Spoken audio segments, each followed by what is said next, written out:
তীব্র তাপদাহের কারণে ১লা মে শ্রমিক দিবস উপলক্ষে ফ্রিতে নারায়ণগঞ্জের হাজীগঞ্জ এসিআই জেলা আনসার ক্যাম্পের প্রবেশদ্বার সংলগ্নে জনসাধারণ, পথচারী ও চালকদের মাঝে ঠান্ডা শরবত, জুস, পানি ও খাবার স্যালাইন, শসা বিতরণ করা হয়। শরবত বিতরণের আয়োজন করেন ইউটিউব চ্যানেল মানব সেবায় গাজী। এ বিষয়ে পথচারী ও চালকরা বলেন,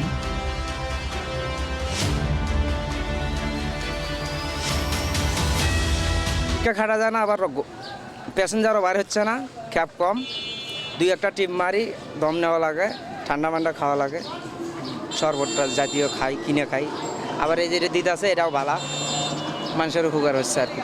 একটা উদ্যোগ নিচ্ছে ভাই, আমরা তৃষ্ণা পাইতেছি, শসা খাইতেছি, পানি খাইতেছি, ঠিক আছে, অনেকটাই ভালো হইতেছে রিস্কাওয়ালাদের জন্য বা প্লাস যাত্রীরাও অনেকটাই ভালো একটাই পাইতেছে, তৃষ্ণা পাইতেছে। তো এর উদ্যোগটা যদি সবাই নেয় সব জায়গায় ভালো হবে ভাই। জুস, শরবত যেগুলো দিছে আমাদের যে তীব্র গরমের মধ্যে, আবহাওয়া তো অনেক গরমের মধ্যে দেওয়াতে অনেকটা উপকার হয়েছে, ঠান্ডা লাগছে, ভালো লাগছে।